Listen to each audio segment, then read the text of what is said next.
जनते है यह सबे प्रसाद लेके आए भाई, हम तो प्रसाद लेके आए हैं। हाँ लिए रहूं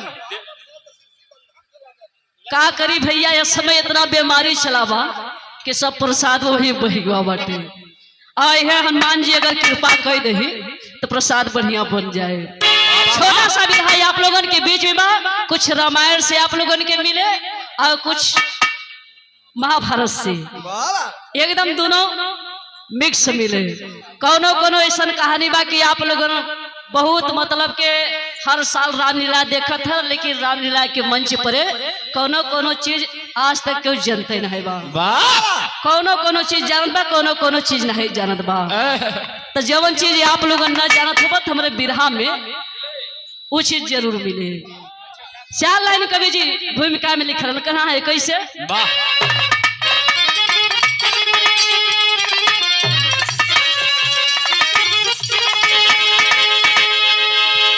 करके हरण ले गया जानकी, राम मन में विपत्तियां बिताने लगे। पूछते घूम घूम बाग वृक्षों से जाकर, कोई बता दे सिया को जताने लगे। राह में मिल गया यूं जतायु जल, हाल सिया का बताने लगे।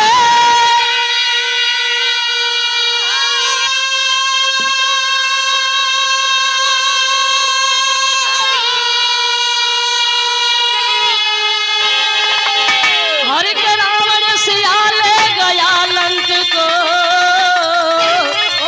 श्री राम हनुमत को लंका पठाने लगे।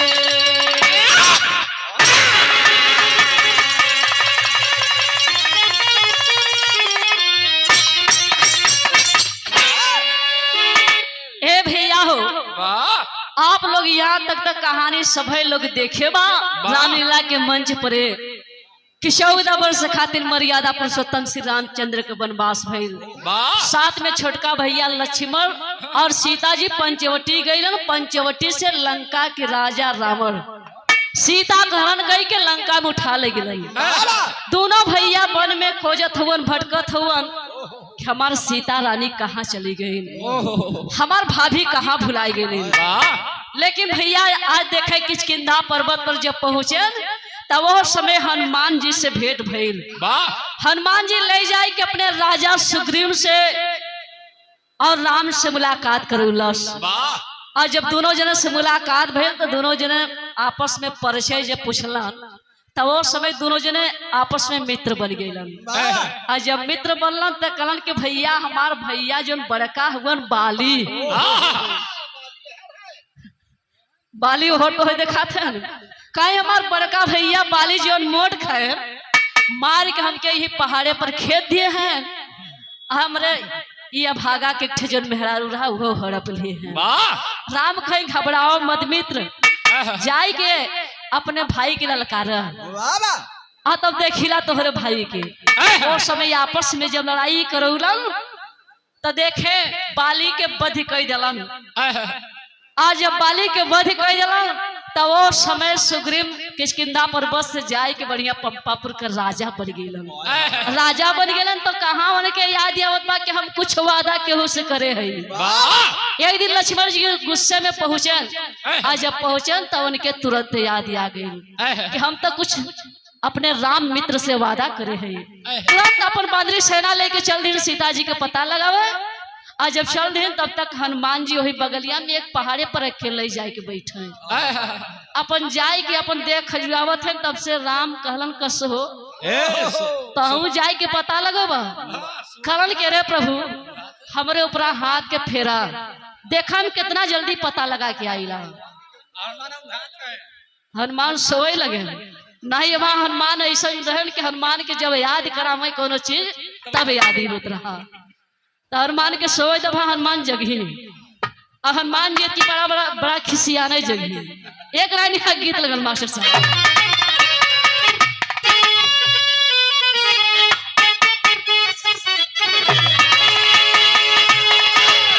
वही गीत बजावत हवन कि तोरे दिया दिल जान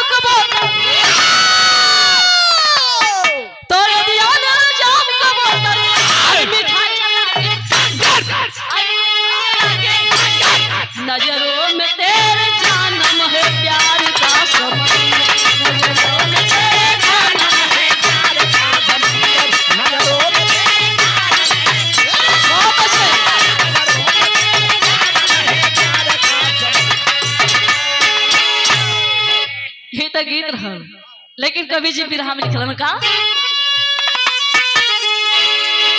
कि आदि शक्ति मारू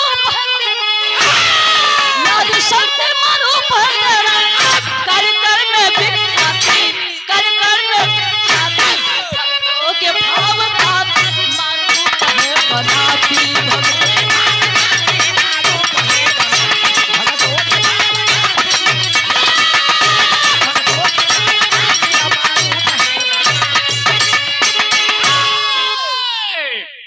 एजा से कहानी शुरुआत हुई। कहना है कैसे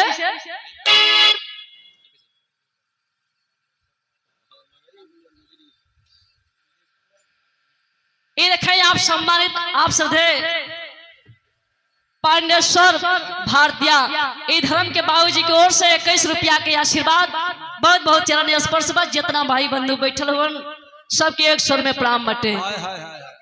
और जैसा कि बताया गया कि प्रयागराज की धरती भैया तीर्थन का राजा प्रयागराज शुद्ध बोला।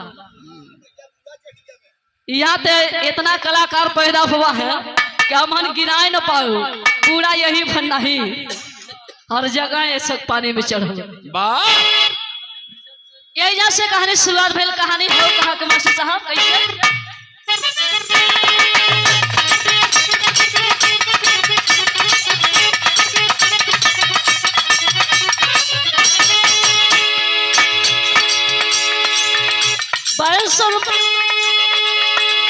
बैसुल बजरंगी जब लंका को प्रस्थान किए, बैसुल बजरंगी जब लंका को प्रस्थान किए, समरिया तोड़ने क्या रावण का गुमान किए।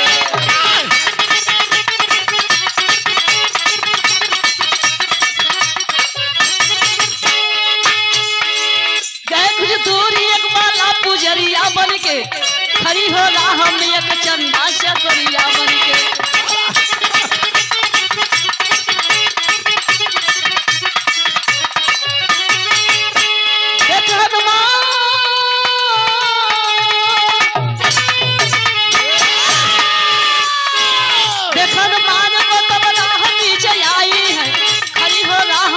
बैन को सुनाई है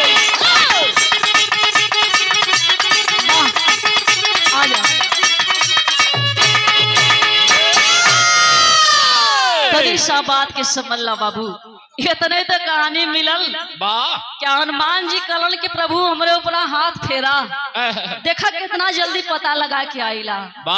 हनुमान जी जब चल दिन पता लगावे तो समुद्र लाग के जब लंका में पहुंचन तो लीहे गदा चला जाते और जब चला जाते हैं लंका में वो समय बगिया में लड़की से भेंट हो गया।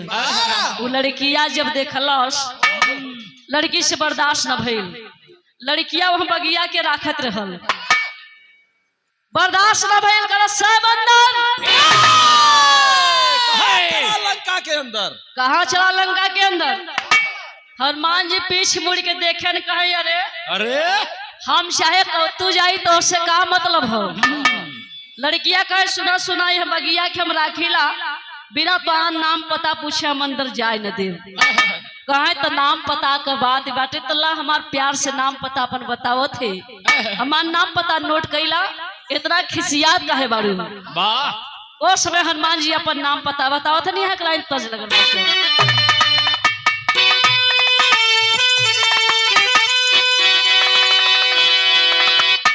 उहे गीत बजावत हो। कहना है कैसे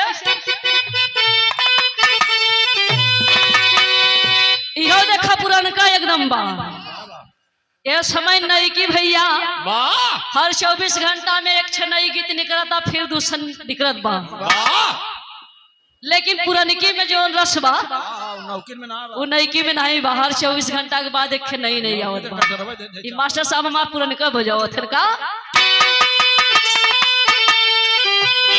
अरे कहवा के खरे चुनवा अरे कहवा के खरे चुनवा कहवा के पानी कहवा के टिकुली कहवा के टिकुली लुनरवा मरे हो जान कहवा के टिकुली मरे हो जान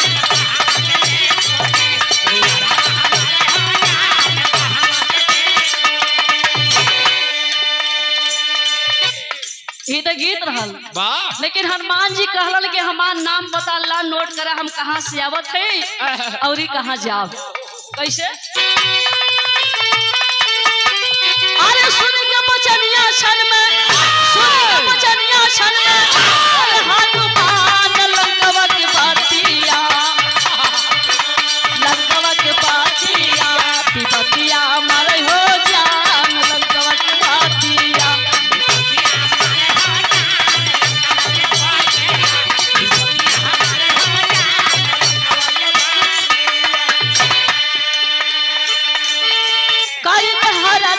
ले गया रवनवा,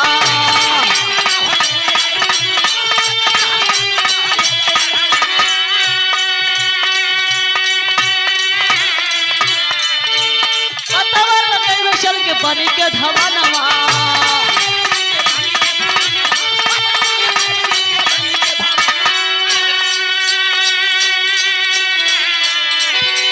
अरे पतवर लगाई तोरा, अरे पतवर लगाई तोरा,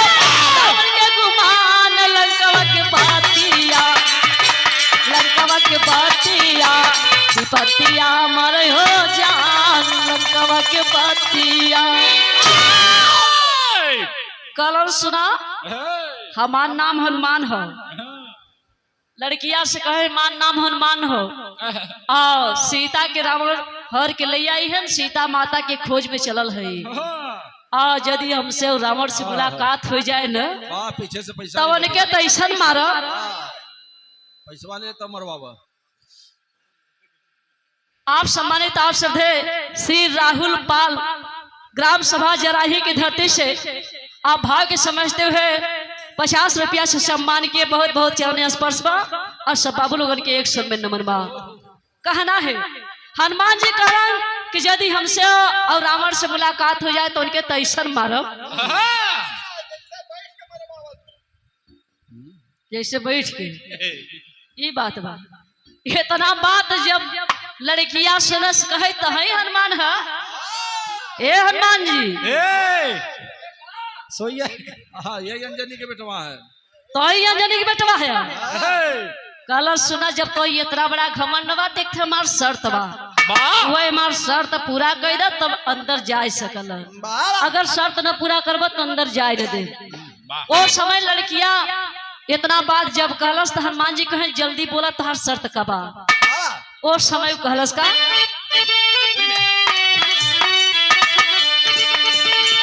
बोली तब बाला सुन सुन हे भवनवा,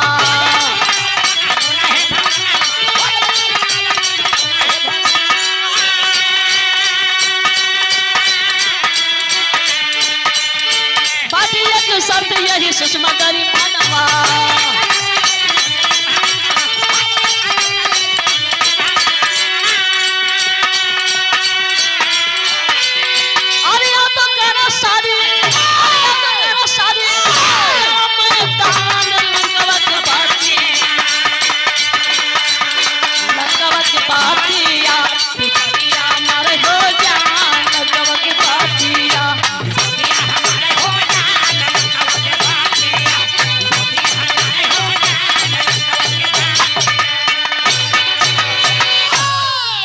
लड़किया कहे सुना, हमसे लड़ाई करा और लड़ाई में हमके हराई देब तो चुपचाप लंका में चला जा।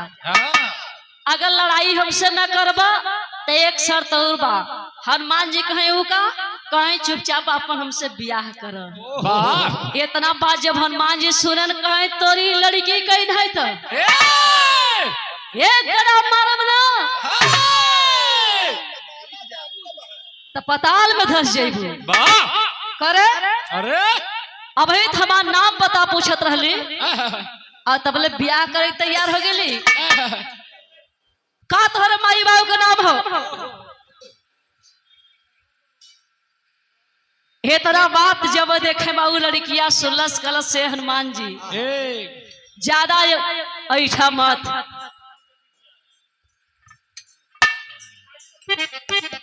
सुन लो भैया, कुछ कहत हो भैया, कल के ज्यादा ऐठा मत। आ जाए हमार तोहर फरियाई जाई। कलश या तो हमसे अपन बियाह करा या तो हमसे आप लड़ाई करा वाह और लड़ाई में हराई देवा तो चुपचाप जा सकल। ओहो अरमान जी कहे ला अब नहीं अब। और समय जब लगल पूछे के तोहरे माई बाबू का नाम हो तो कलश लड़किया घबरा मत जे के तरह घमंड में खोजत हुआ और जौने रावण के तू खोजत हुआ इतना धमकी देत हुआ वही रावण का बिटिया है। हमार नाम बारूड़ी हवे। या तो हमसे अपन बियाह कर या हमसे लड़ाई में हरावत तब तो लंका में जाए दे नहीं तो जाए न दे। हनुमान जी कहला अब नहीं अब बना। हनुमान जी कहे छोड़ा बियाह चक्कर का बियाह शादी के चक्कर छोड़ा हम जहाँ जाते हमके जाए दे। बारूड़ी कलश एक इंची तो के हम हिले न दे या तो बियाह करा या हमसे लड़ाई करा।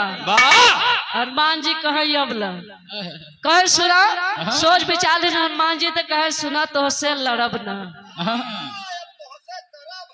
का करब या कहे तो से अब लड़ब ना तो से अपन बियाह करब लेकिन हमारे एक शर्त बा। कहे ऊ का कहे हम ये समय जहाँ जाते हमके जाए दे हमरे काम में विघ्न मत डाला हमें जाए दे लौटे लगब ते ही जगह तो से बियाह करब। बारूड़ी कलश जाए आज नहीं तो काल हमारे बियाह होबे करी। इतना कहे कि हनुमान जी आगे बढ़े ई मंच पर बारूड़ी वाला आप लोगन न देखे हो रामलीला के मंच पर।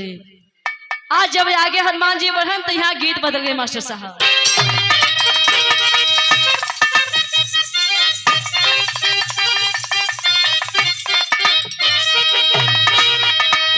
वही गीत बजावत है अपने जवानी में श्री रामदेव गुरु जी के उलान हमारे गुरु जी श्री रमाकांत यादव सूरदास बनारस वाले एक गीत के गौलन बड़ा प्यार से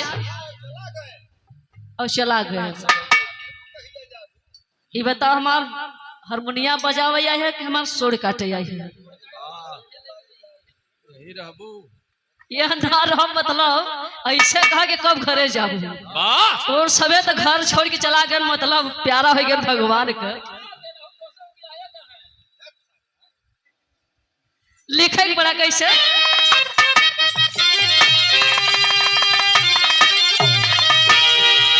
के गजब भर के गुजारिया गजब कर हो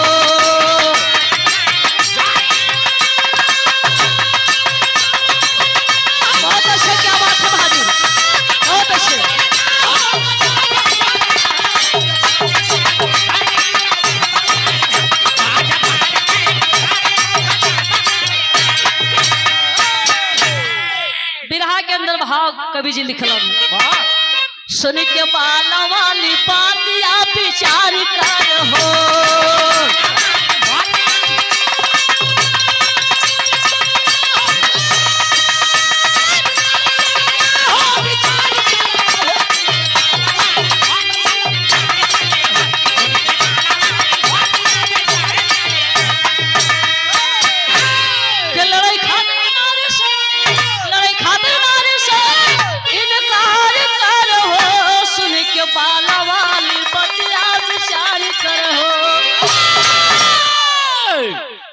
होई के विवश एक बैल को सुनाए जान खातिर लंका में तभी अर्जी फारम आए।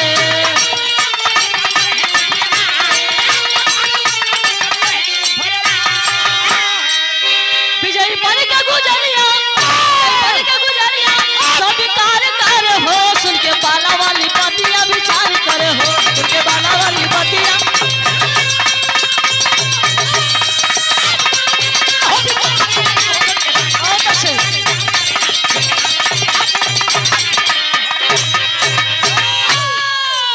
हनुमान जी शर्त बनाए के आगे जब बढ़े वो समय लंका में जाए के हेरत हुवन के रावण कहाँ हुवन। रात का समय बा रावण का पूरा अस्त्र शस्त्र देख ले रावण कौने महल में सोत हुवन वो देख लेन और वो समय के भाव बा कहना है कैसे हर बजरंगी बने के बावन छलिया हाँ बजरंगी बने के बावन छलिया देखे बचन नार को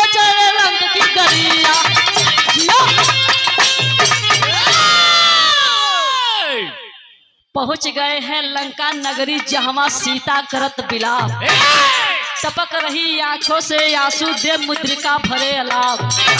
बाग उजारे निश्चर मारे फूक दिए लंका पर ताप।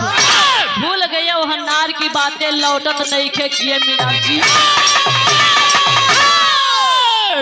हनुमान जी रतिये रात पूरा अस्त्र शस्त्र देख लिन और इतना तक बाबू खोजत हवन कहीं सीता का दर्शन होत नहीं बा। भोर का टाइम हो चलत बा लेकिन वहां तक देखा दर्शन ना भइल।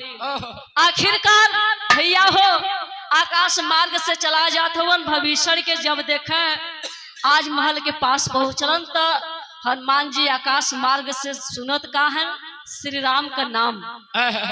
राम नाम का जाप सुनलन। आंगन में तुलसी का पेड़ और दीवार पर चक्र और गदा का निशान। तो वो समय हनुमान जी अपन तुरंत ब्राह्मण का रूप पकड़ के भविष्य के महल में आ गईलन। जाय के दोनों जने देखे बाबू मिलन प्रणाम कैलन कलन भैया या राम का नाम ले वाला राक्षस कुल का के हुआ। तो वो समय भविष्य बतौलन के भैया हम रावण का छोट भाई भविष्य है और हम राम नाम का जाप लगावत रही था भगवान से भक्ति मंगले है। एक बार उनकर हमार जरूर दर्शन हुई हमके दर्शन दे ही इसीलिए हम राम नाम का जाप एकदम रात दिन करीला। कहे भैया हमार परिचय तो पूछ रहा लेकिन यहाँ ना बतौला। तब हनुमान जी वास्तविक रूप में आयन कहे हमार नाम हनुमान हुए और सीता की खोज में चल रहे। अभी तक सीता मैया के दर्शन भ नहीं। रावण चोरा के लिए आये है। इतना बात जब भविष्य सुनन तो भविष्य कहे चल जा वहीं अशोक वाटिका में पेड़ के नीचे माई बैठी है तो के दर्शन हो जाए। जब वहाँ हनुमान जी गए हो तो वह समय वहाँ का भयानक रूप राक्षसीन जितना रही राक्षस लोग सीता मैया के डरावत रहलिन। वो समय देखे हनुमान जी गए जब सब सूत गईलन राक्षस सेना जितना पहरा पर रहे जब सोई गए तो हनुमान जी गए दर्शन किन ओकरे बाद संतोष करे खाते उनके प्रभु श्री रामचंद्र जी का उठी दिहन। ओकरे बाद कहे कि माई ये माई बोला बिटिया ऐसे के माई रहे माई कहते तो बिटिया कह दिया। कहे माई हमें बड़ा भूख लगा बाटे भोजन हो तो नहीं मिला ही ना। हनुमान जी को कहे बड़ी भूख लगा बा तुम्हारा आदेश हो जाते तो यहाँ बड़ी फल फूलवा कुछ खाए के भूख मिटा ले। सीता जी कहे लाल यहाँ तो ऐसन ऐसन राक्षस है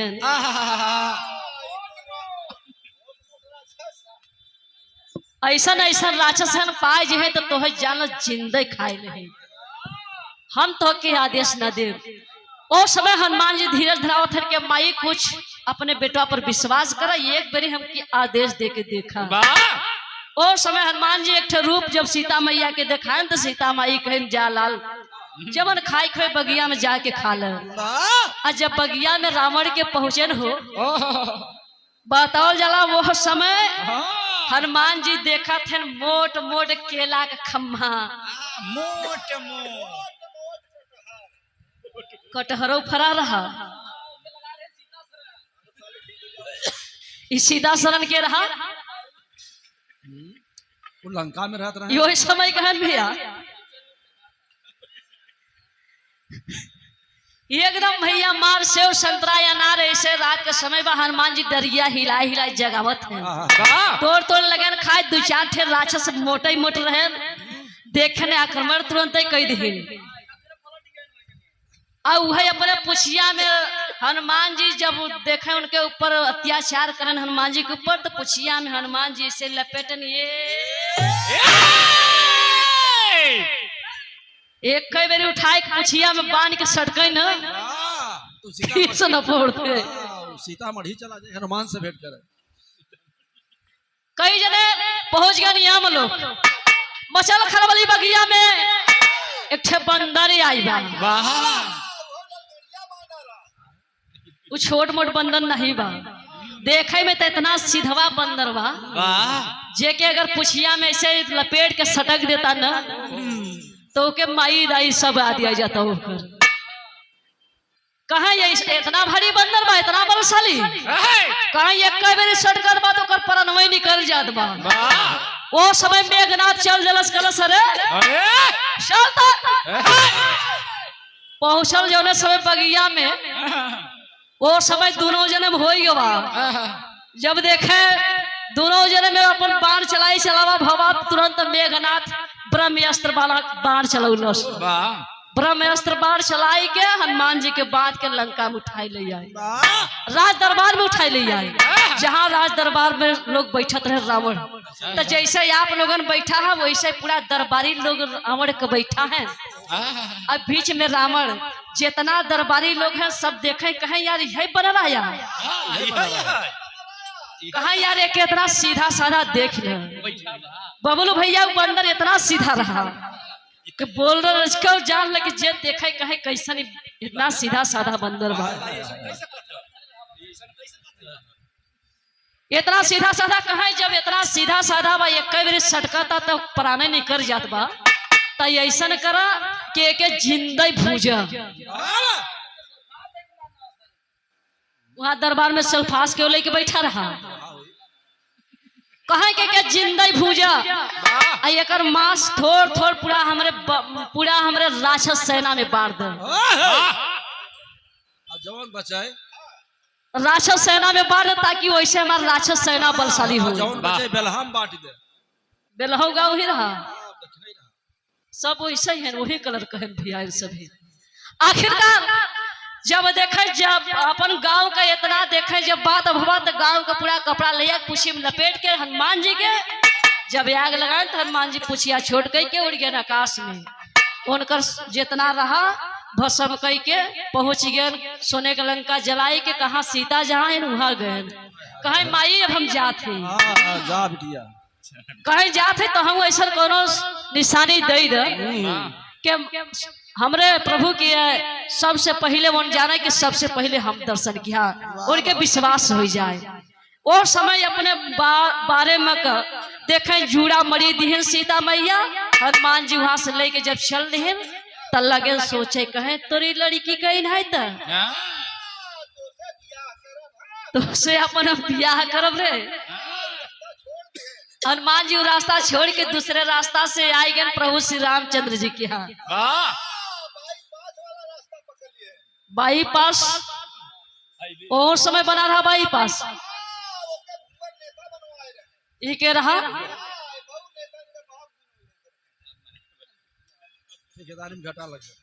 यानी मतलब सभी लंका खे। आखिरकार इधर हनुमान जी जब आए गए तो बारूणी लेकिन अपने मन में वहां सपना सजोई के बैठी बा कि हनुमान जी यही हमार बियाह होए बढ़िया दुल्ही बनब, तब हमार खाता खुली का बैंक रहा वहां का ये बात। लेकिन हनुमान जी आए नहीं, हनुमान जी जब नहीं आए तब बारूणी खिसियाई, वो समय गुस्सा में लगल भगवान भोलेनाथ का भक्ति करे। और जब भोलेनाथ का भक्ति करे लगल तो हमारे बिरहा का आखिरी गीत लगल।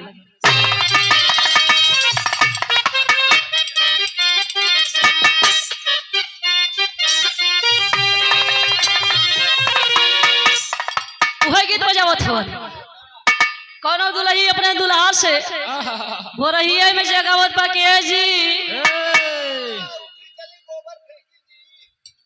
भोरही में से जगावत रहे कि जल्दी जागा कोनो मरज उरज न हो पावे। कैसे मास्टर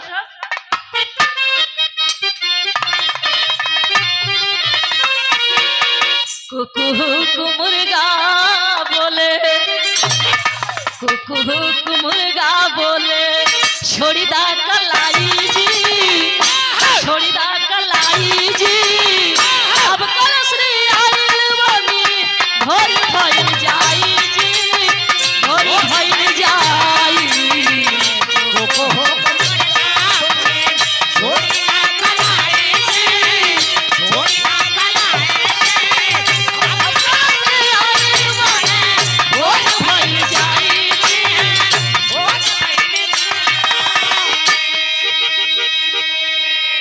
बाला वही बनावा में,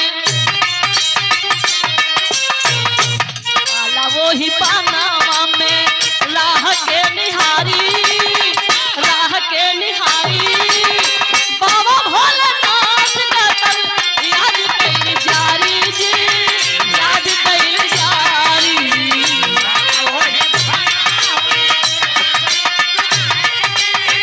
राह के निहारी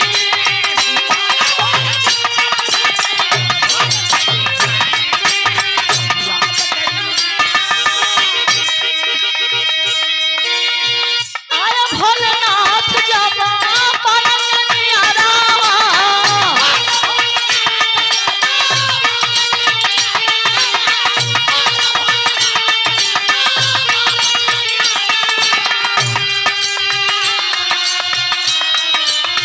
कही के सुनाय दहली कपि के बजारावा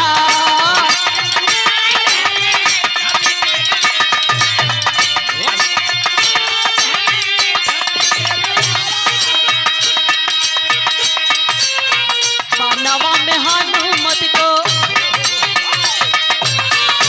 मानवा में हनुमत को लिए तब पुकारी बाबा भोलेनाथ का तब याद कैल जारी याद कैल जारी बहुत अच्छा क्या बात है भाभी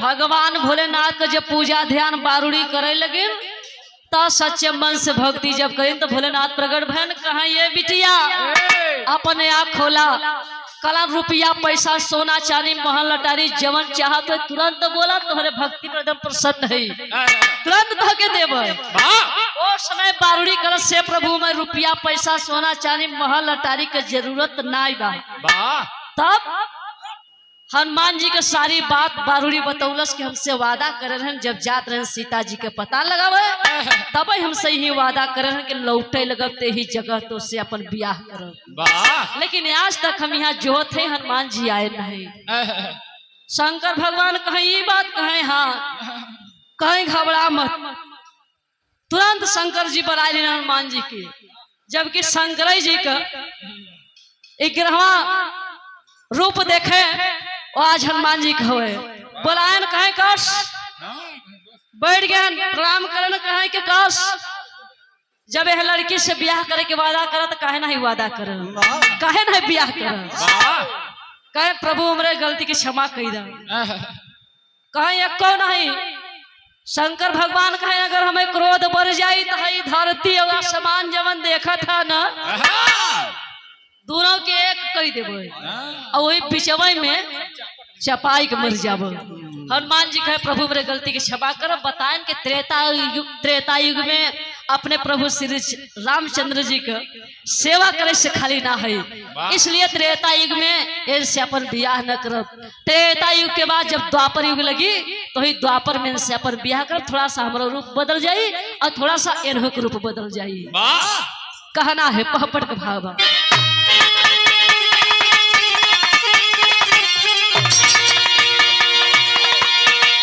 अरे मान लिया जब गलती पवन कुमारा धारा पलटलवा अक्रोधित हो के शंभु पैरू चारा धारा पलटलवा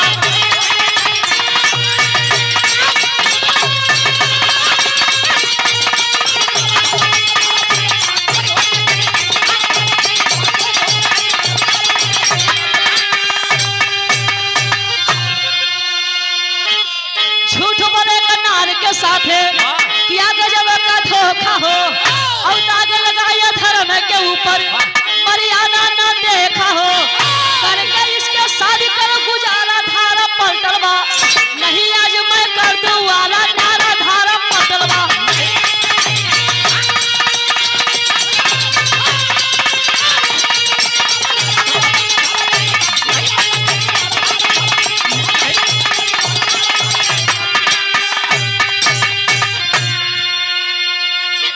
हनुमान जी माफी मंगलन कि त्रेता के बाद जब द्वापर लगे तो ही द्वापर में इनसे ब्याह कर थोड़ा सा हमारा रूप बदल जाए थोड़ा सा इन्हों का रूप बदल जाए जब त्रेता में हम हनुमान जी है द्वापर युग लगे तो माई कुंती के गर्भ से भीम के नाम से हम जन्म ले आयन द्वापर में यह समय त्रेता में जो बारूणी है द्वापर युग लगी तही डम्बनी के नाम से जन्म ही। ये भैया तीनों मूर्ति अपने अपने स्थान चल गए, इंतजार करत हुआ कि कब द्वापर युग लगे। और धीरे धीरे द्वापर युग जब लगल तो कवि के लिखे पड़ल आल्हा के भागवा।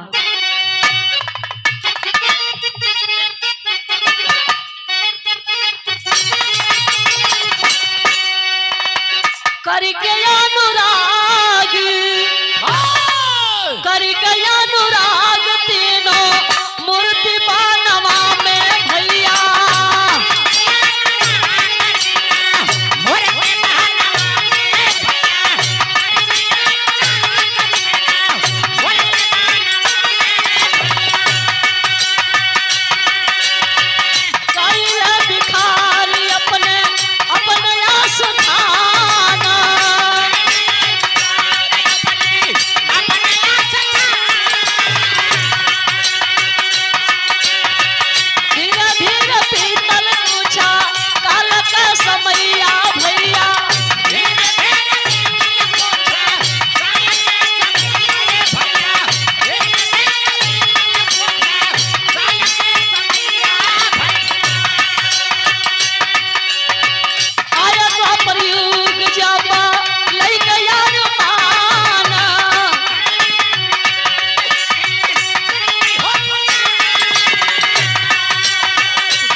बाबूजी आज बताओ जला कि जब द्वापर युग लगल तो ही द्वापर में माई कुंती के गर्भ से आज देखें भीम के नाम से जन्म लिहिन जो हनुमान जी त्रेता में रहे।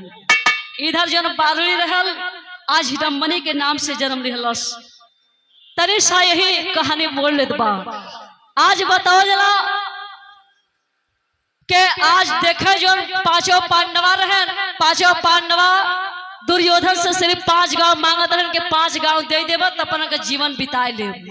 लेकिन दुर्योधन कहलस के जे आपस में लड़ाई हुई अब बिना हार जीत भइले सुई के नोक के उतना जगह न दिहल जाई पांडवन के। इतना ही नहीं बाबू दुर्योधन देखे पांडवन के घर में जब आग लगवाई दी तो वो समय माई कुंती और 5 बेटवा वही घर में से सुरंग खोद के निकल गए जंगल में। और जंगल में जब निकल गए तो कवि के लिखे पड़ल कैसे मास्टर।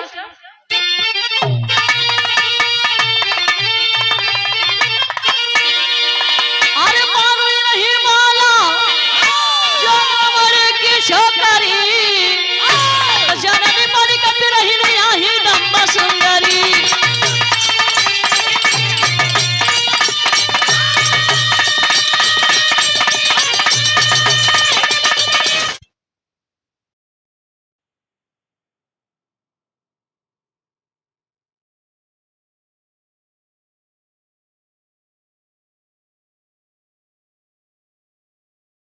लिखेंगे पड़ा अरे बारूणी रही माला जो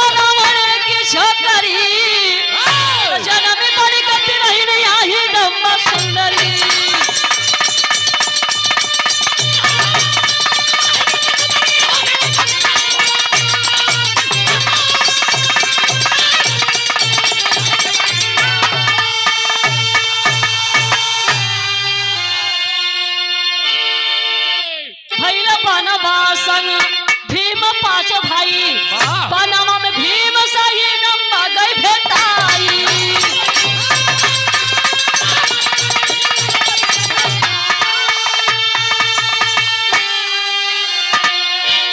अरे हो गए नैनाचार जब लड़ाई पुतरी तो जननी बड़ी कभी रही नहीं आई नंबा सुंदरी।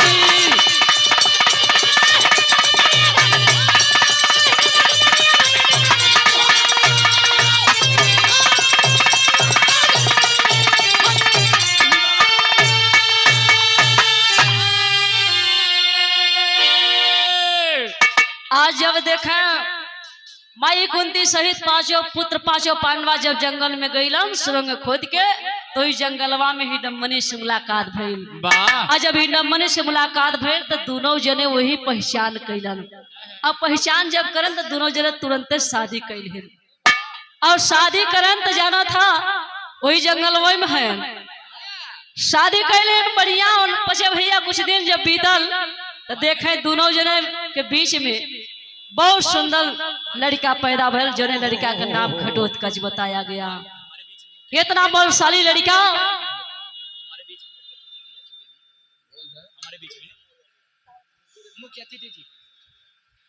हमारे आपके बीच में आप सम्मानित